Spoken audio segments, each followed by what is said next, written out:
எங்களுடைய அப்பா தேனிசை செல்லப்பா அவர்கள். நாங்கள்லாம்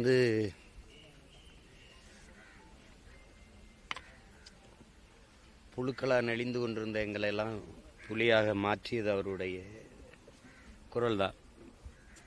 எங்கள் அண்ணா காசி அண்ணாவுடைய பாடல்கள், என்னுடைய தாய் மாமன் மரத்தமிழ் வேந்தனுடைய பாடல்கள், பிறகு அவரே எழுதி பாடிய பாடல்கள், அதுவரை இல்லாத ஒரு எங்கள் இனத்தினுடைய ஒரு குரல், ஒரு எழுச்சி குரல். வேறவருக்கு தேனிசை செல்லப்பான்னு வந்துருச்சே ஒழியே அவர் தேனிசையெல்லாம் இல்லை, இன எழுச்சி முழக்கை செய்தார் அவர். எங்கெங்கோ கடை ஓடி மண்ணில் இருந்த என்னை போன்ற பல லட்சக்கணக்கான பிள்ளைகளுக்கு இன உணர்வு, மான உணர்வு, மொழிப்பற்று, வரலாற்று பெருமை, இதையெல்லாம் கொண்டு வந்து சேர்த்தது அவருடைய குரல் தான். தமிழை பாடியிருக்கு, அதுக்கப்புறம் என் தலைவனை பாடியிருக்கு அவருடைய குரல். அதுக்கப்புறம் எதையும் செய்யலை. பிறகு மகன் என்னையே என் கட்சியை பாடியிருக்கு. சீபா ஆதித்தனார் எங்கள் தாத்தா அந்த கட்சி ஆரம்பித்த போது அவர் அந்த கட்சியில் இருந்த முதன்மையான தளபதிகளில் அப்பா தேனிசையும் ஒருவர். எத்தனாயிரக்கணக்கான பாடல்கள் அவர் இன எழுச்சிக்காக அவர் பாடியது. கடைசி வரை அந்த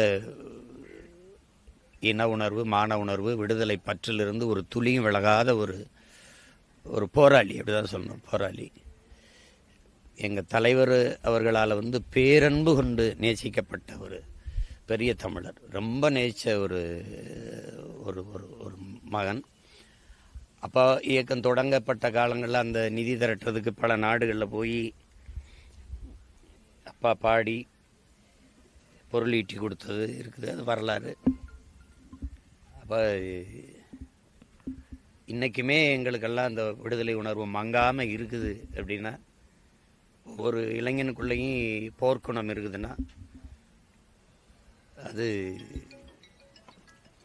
எங்கள் அப்பாவுடைய அந்த பாடல் தான். ஒவ்வொரு பாடலும் இன்னும் செவிகளில் ஒழிச்சிக்கிட்டு இருக்காது. அது அந்த அளவாக இன்னைக்கு எங்கள் அப்பா இல்லை அப்படின்னு நினைக்கும்போது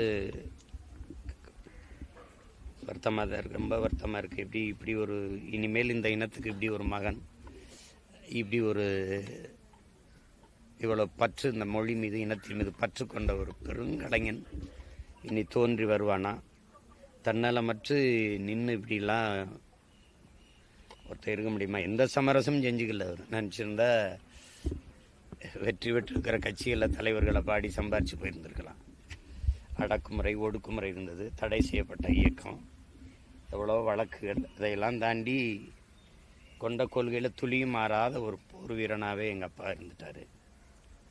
இந்த இழப்பை எதிர்பார்க்கல, உடம்புல சரியில்லை, முடியாமல் இருந்தார் அப்படின்னு. திடீர்னு உங்களுக்கு தெரியும், ஏற்கனவே ஒரு தடவை எங்கள் அப்பா இறந்துட்டார்னு செய்தியை கிளப்பிட்டாங்க. அது எனக்கு தான் வந்தது. அப்போ நான் என் வீட்டில், என் மருமைங்க, என் தம்பிக்கிட்டலாம் கேட்டு சரி பார்த்துக்கிட்டேன். இப்போ இந்த வாட்டி நம்ப மறுக்கிறாங்க உலக நாடுகள் அண்ணா இது உண்மைதானான்னு. ஒரு பெரும் துயர நிகழ்வு நிகழ்ந்துருச்சு.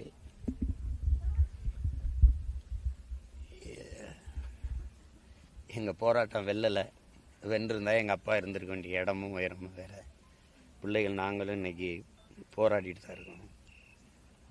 ஆனால் அவருடைய மூச்சு காற்று, அவர் குரல் இன்னும் எங்கள் காதுகளில் ஒழிச்சிக்கிட்டு தான் இருக்குது. அது இன்னும் எத்தனை 100 ஆண்டுகள் ஆனாலும் எங்கள் தலைமுறையை உசிப்பிக்கொண்டே இருக்கும் எங்கள் அப்பாவுடைய பாடல்.